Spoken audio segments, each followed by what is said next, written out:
I'm a park ranger at Mount Rainier. People keep going missing, and I think I found out why. By BeatriceAbraxas.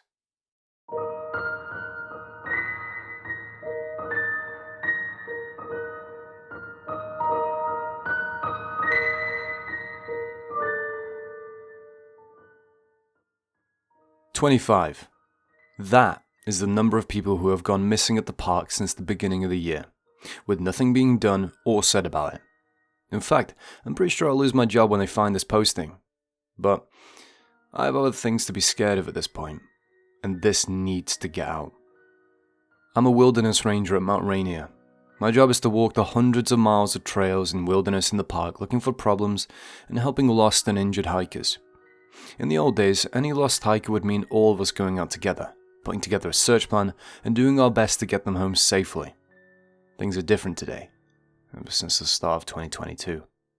Whenever a person gets reported as missing, the family is assured we're on it and we'll do our best to find them, and promise they'll dispatch us to look. As soon as the family is gone, our bosses tell us that they'll have a search and rescue company take over, and if we know what's best for our jobs, we should just focus on checking trail conditions and doing the rest of our jobs. And so it's gone on since 2022. At first, there were just a few people missing here and there all over the park. It didn't seem that unusual, other than rangers not being involved in a search. But we figured it was some new policy and shrugged it off. More people started disappearing as the year went on though, making all of us wonder what was going on, and why it had been made clear to us that we should keep our mouths shut. Personally, I figured it was just a combination of bad trail conditions from a rough winter, an influx of inexperienced hikers, and the Park Service trying to avoid looking bad when we need more funding. Until last Thursday. It was an overcast day, and I was walking along the trail up to Ipsut Pass in the Carbon River area, humming quietly to myself to pass the time and wondering how far up I would go before I had to put on crampons. When I saw it. Off to the side of the trail, maybe 50 feet into the forest, there was an odd light on the forest floor. At first, I thought the light was just a reflection off of water or some trash someone had left behind, but as I moved closer, the light didn't fade or change. It just stayed steady. Maybe it was a lost flashlight. I'd walked this trail dozens of times and never noticed it before. I knelt down, taking my pack off, and saw the light seemed to be coming from just under the dirt. For some reason, I felt uneasy. I looked around to see if anyone else was nearby on the trail, and saw no one. Shrugging, I reached into the dirt to poke with the light and see what it was. Poking around, I found the corner of a slightly open trapdoor that was at most only a foot wide on each side. It was camouflaged nearly perfectly. If it had not been left just barely ajar with the light exposed, there's no way anyone would have seen it from the trail. I kept opening it, feeling uneasy, but hoping it was some sort of buried seismometer, or at worst, maybe some hiker's idea of a good place to cache some food and water for a long trek. Instead, I found the opening to what appeared to be a small burrow of sorts, with an electric camping torch at the corner. I shoved my head down to look inside. The space was small, with enough room for one person if they didn't mind contorting themselves. On the walls of the burrow were dozens of Polaroid photos of people hiking. All the photos seemed to have been taken very low to the ground. The photos were from all over the park, many dozens or more miles apart. Most of the photos I didn't recognize, but among them, I saw a few that I knew for a fact were hikers that had gone missing from over the year. Then my heart stopped. I saw a photo of me, hiking along the Ipsut Pass trail around a half hour ago. Crack. I heard a twig snap somewhere around me. I took my head out of the burrow and started running down the trail the way I came. I didn't look back or stop until I got to the wilderness cabin near Ipsut Campground. I locked and barricaded the door, and waited until another ranger showed up the next morning, not sleeping a wink. I asked him to walk back along the Ipsut Pass trail with me. He was annoyed that I wouldn't say why, but agreed. We spent an hour looking, but couldn't find any sign of the burrow. I asked for some time off right afterwards, and my manager seemed very suspicious and demanded to know why. I made up some excuse about my family. I didn't tell him or anyone else what I saw. For some reason, I knew that telling them would at best end with me losing my job. I don't know who or what made that burrow, but I think it's taking people at Rainier. and for some reason, the government is covering it up. Now, I wish that was the end of the story, but it's not. This afternoon, I saw something glinting from within the air vent on the floor of my kitchen. I thought maybe my cat had stuck another toy in it, and took the grating off the vent to take the toy out. Instead of a cat toy, I found a Polaroid photo taken low to the ground of me making breakfast this morning.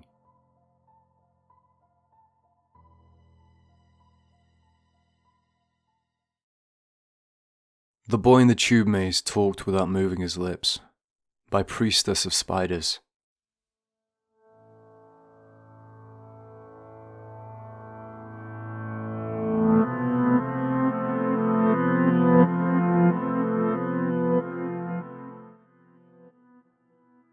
People sometimes ask me if I've ever had any paranormal experiences, and I always used to laugh it off, telling them I haven't. I've never had any black-eyed children knocking on my door asking to be let in. I've never seen strange lights in the sky that move too fast to be planes, and I certainly have never had a spirit board put me in contact with the souls of the long dead. However, a few days ago I was visiting with my mother, and she reminded me of something very odd, something I'd seemingly buried deep within my subconscious mind. We were discussing my childhood when, out of nowhere, she remarked, "I'm sorry we never let you go back to Jungle Land. I remember you used to have so much fun there, but, well, I just got so scared after that time you fell asleep in the tube maze that I could never bear to bring you back there again." I was confused, not even remembering what she was talking about, and I asked her what Jungle Land was. She held up a finger as if to say, "One moment," and then shuffled off to her bedroom, arriving a minute later with a photo album. She flipped through the pages, scanning each one, before stopping and pointing at a specific picture. I looked over and saw myself as a young girl, perhaps 5 or 6 years old, smiling happily as I stood in front of a large indoor plastic play structure, constructed of multicolored interconnected tubes. I felt sick as I stared at the photo for reasons I couldn't fully fathom, and the room suddenly felt much colder. I thanked my mum for the opportunity to spend some time with her and hastily made up some excuse to leave and walk back to my apartment. By the time I'd slammed shut and locked the door after I got home, I had fully remembered the terrifying events that occurred so long ago. Jungle Land was a large family entertainment centre in my hometown, with an indoor jungle gym, ball pit, arcade games and, of course, a tube maze. I think they were planning on making it a chain, but as far as I know, there was only ever the one location. I suppose it just wasn't profitable enough to expand from there. I recall that the incident occurred when I wasn't much older than I had been in the photo my mother showed me, maybe 8 at most. It was a weekend my mother had free, so she took me over to Jungle Land to play with some friends. Unfortunately, none of the friends made it, so instead I had to try my luck with the other children, all of whom were strangers to me. I wasn't a particularly outgoing child, and tended towards shyness and reclusion unless around my friends, so I was understandably frustrated by the whole situation. As I waited in the ball pit despondently, kicking around the multicolored balls in petulant annoyance, I suddenly heard a voice whisper to me from the direction of the tube maze. "Hey, what's your name?" I turned to look at who had spoken, and saw a young boy, about my age, peeking his head out the entrance to the maze. He was smiling at me. "Samantha, what's yours?" I asked, cautiously, not used to talking with other kids who I didn't already know. "My name's Charlie. Nice to meet you," I heard him say, but though I could tell that it was the boy's voice, I didn't see his lips move at all. I giggled and asked, "Hey, your mouth didn't move. That's cool. How'd you do that?" I heard the boy's voice again, saying, "It's a magic trick. If you want, I can teach you how, but you have to follow me." He gestured for me to follow him into the tube maze. Excited to have a new friend and learn the magic trick, I eagerly followed him, quickly forgetting the sadness I felt only moments before. Childhood moods pass quickly, I suppose. I followed close behind my newfound friend at first, but as he continued climbing and crawling his way through the maze, I found myself falling behind. I've never been a particularly athletic person, and even as a young girl, this still held true. The winding plastic tube seemed to go on forever, with endless twists and turns. The smell of plastic was thick in the stale air, and I felt a little bit claustrophobic. Despite how busy the place seemed only minutes before, we didn't come across any other children as I followed Charlie deep into the maze. After maybe 15 minutes, I started to feel uneasy. "Are we almost there?" I asked, my slightly whiny tone in my voice. "Almost there, I promise. Just one more turn," responded Charlie, cheerfully. He was about 12 feet ahead of me, down a long tube that took a sharp left turn at the end. As he rounded the corner, and I lost sight of him, I became uncomfortably aware of how quiet everything was. Even without any other children in sight, I should have been able to hear laughter, the sounds of the arcade, and the crying of little kids in the distance. But there was nothing, just my own breathing echoing in the cramped plastic tunnel. Something deep inside me told me I need to turn around and get out as fast as possible. I rotated as fast as I could in the cramped space, and began steadily crawling my way back as quickly as I could, which wasn't particularly fast. My knees began to hurt from the continuous scraping against plastic, and my arms and legs were both sore from exertion. Despite the labyrinth nature of the tube maze, I somehow seemed to know which way I had to go to get out. I'm very lucky to have a good sense of direction, even from a young age. I started to hear sounds of other children in the distance, and I managed to find my second wind, quickening my pace out of the desire to get out of this tangle of plastic tubes as swiftly as possible. I heard something crawling quickly far behind me, and I felt an intense urge to turn around and see who my pursuer was, but I was worried that if I did so, something horrible would happen to me. The sound of crawling from behind me came closer and closer, and I began to cry a little from fear and tiredness. Finally, I saw the exit, and with a last burst of energy managed to stumble out into the play area near the ball pit. To my exhausted lungs, the air conditioning felt like a mountain breeze. I looked back at the tube maze, but nothing had come out after me. I felt safe once again, and started to calm down, my sniffling tears slowing down to just grateful breaths of fresh air. I noticed that all the other children were sulkily heading towards the exit, accompanied by their parents, and that the outside window showed a red sky. As I pondered this, I heard my mother shout, "Samantha, oh my god, where were you?" I looked up to find my mother running towards me, before she scooped me up into her arms in a great big hug, kissing me on top of my head. I was quite confused, not knowing why she was so worried, nor why it seemed to be closing time when I'd only been in the maze for 30 minutes at most. "You've been gone for hours, sweetheart. What happened?" she asked, visibly teary-eyed.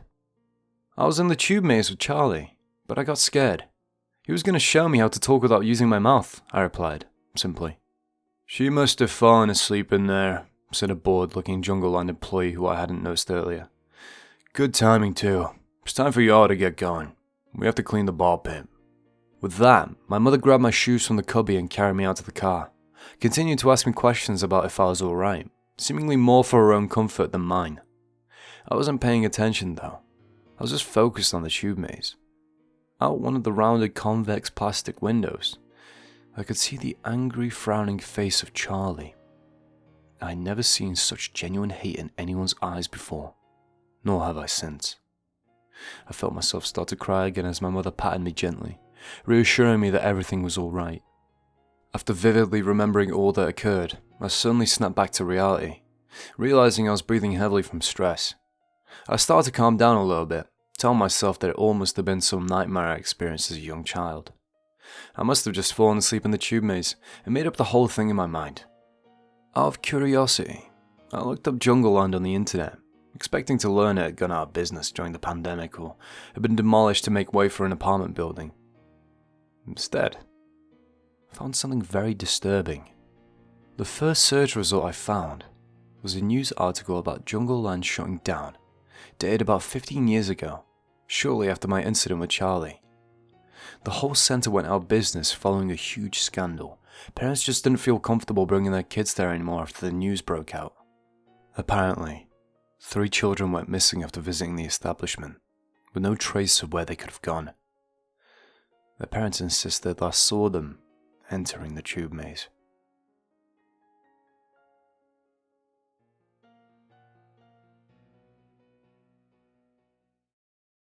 The Pale Lady by arulzokay.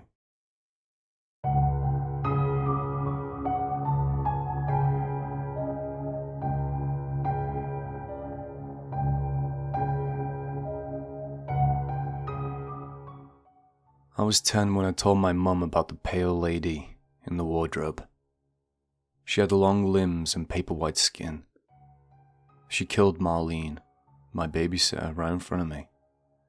and I watched as she dragged Marlene's body into the wardrobe. She smiled at me as she climbed in after her. I told Mum everything. I told her to get help and call the police. We could save her if we tried. We could help Marlene. But Mum didn't believe me, nor did she care. Mum was very drunk, and relieved that she didn't have to pay Marlene for watching me. She waved me away and pulled a man she had brought back into her room. She closed the door in my face. She believes now, though. Oh yes, she does. But too little too late. It should have been her. I'm upset and scared, but more than anything, I'm pissed. My mother's stubbornness has irrevocably broken so many people. My baby sister is the biggest victim of it all. I know we won't ever find her. As I've said before, Marlene was my babysitter. She was very nice, and also very dumb. She once asked me what the Spanish word for tortilla was. Mum loved to date almost as much as she loved to drink. Almost. Is it sad to say that I saw Marlene more than my mum? If so, too bad, because it's the truth. Mum was on another date that night. She told us not to wait up for her. Marlene and I were watching TV in the living room. She had put a frozen pizza in the oven and went to check on it. She was in the kitchen for less than a minute when she began to scream. I jumped to my feet, my heart beating so hard it hurt. Marlene ran into the room, her eyes were wide and terrified. "Run," she shrieked at me. "Maria, run." My feet didn't want to move. Fear glued me to the floor. Marlene grabbed me around the waist and we ran out the front door. There was no moon and barely any stars. Everything was black. I had regained my ability to move. I ran fast, and so did Marlene. We had nearly reached Marlene's car when I looked back. And I saw her. It was a woman. She unfurled herself from the house, limbs dangling. She had to be at least 10 feet tall, and her pale skin gleamed in the dark. It didn't take her long to catch up to us, but it should have been me. Marlene pushed me hard and I fell to the ground. She saved me, and I could only watch as the woman grabbed her and took her back inside the house. Marlene screamed so loud for so long, but it didn't matter. Mum and I lived on a street full of rotting or empty houses. There was nobody but us. The woman must have lived in the house all along, and when we moved in, we were the trespassers. We were encroaching on her territory. The last time I saw Marlene was as the woman took her into the wardrobe. She wasn't screaming anymore, but blood was running from her nose. Her eyes were full of tears. I watched her, and she watched me. They never found Marlene. It's not as though they really looked for her. Her home was as broken as mine was. I dreamed of Marlene often. I dreamed that I watched as the woman held her in her fist and squeezed. I listened to her bones crunch and saw her intestines spill out of her mouth. Brain matter leaked out of her ears and her eyes formed gelatinous tears on her cheeks. She had cared for me and saved me. I wouldn't be here if it weren't for her. I looked for her every day until the day I left for college. I never found any trace of her. I saw traces of the woman though. Occasionally, I would glimpse her from the corner of my eyes. Her long arms would creep into the room and then slither out of sight. Once, I saw her reflection in the mirror as I brushed my teeth. She only appeared when Mum was out of the house, so I made sure to never be home alone. When I moved out, I moved across the country. I barely talked to my mum. However, I spoke to Lizzie, my baby sister. Mum became pregnant with her when I was 17. I begged Mum to move repeatedly, but she never listened to me. Lizzie was 10. I told her about the house, but never about the pale lady. I told her never to be alone, and she listened. She had been safe, but Mum had gone to the bar during the night, and when she came home, Lizzie was gone. There were claw marks on the door and a dark stain on the bed. The wardrobe was partially askew. It had happened. The woman had taken her. Mum was drunk and half crazy in grief. She asked me what to do. Call the cops and look in the wardrobe, I told her. Find her. It might not be too late. She did, and called back a moment later. They said they're on the way, she sobbed. Good. Are you by the wardrobe? Yes, oh Maria. Her sock is on the floor, it's drenched with blood. Maria, you're right. I'm sorry. I'm so sorry. I hung up on her. I replayed the last conversation I had with my sister in my head. It would haunt me forever. Maria, Lizzie whispered to me over the phone. Maria, Mum's gone. What do you mean she's gone? It's almost midnight. I know. I woke up to go to the bathroom and she's not here. Lizzie was near tears. I tried to stay calm for her, but it was hard. I felt dread crawling over my skin like a spider. I think she went to the bar again. She's been drinking a lot. Fuck, I said, not bothering to censor myself. This was very bad. Where are you? I asked. I already knew. In the house, Lizzie whimpered. In the house, alone. Lizzie, get out of the house now. Run. Run until you're on the next street over. Fuck. No, run until you reach the bar. There should be people there. I'm on my way. I'm gonna book a flight over now. I'm taking you to live with me. It sounded so easy. A fantastic plan. It'll be okay. It'll be fine. I'd fly to my sister and bring her back with me. Everything would be okay. But it was too late. Fear immobilized Lizzie as it had with me all those years ago. I hear something, she whispered to me. There's something right outside the door. Mum, I said, hopefully knowing that it wasn't. No, Lizzie breathed, and her voice sounded muffled. It's not Mum. I'm under the bed right now. It's a woman. She's whispering to me. She gasped. She's in the room. She's talking to me. I couldn't say anything. I burst into tears. Lizzie was crying too. She says she remembers you. She remembers hearing you scream and pound on the door. She says that every day you would walk around the house looking for the girl, the one she killed. Lizzie, stop talking, I yelled. Lizzie, I'm on my way. I grabbed my keys and ran to the door. Yes, I was in my pajamas, and yes, I was thousands of miles away, but I could save her. I could help my sister. I could help her like Marlene had helped me. It was quiet. And when Lizzie spoke again, her voice was strangely calm. She says that she watched you every single day in every single room. She says that you think you got away, but you didn't. She says she'll see you soon.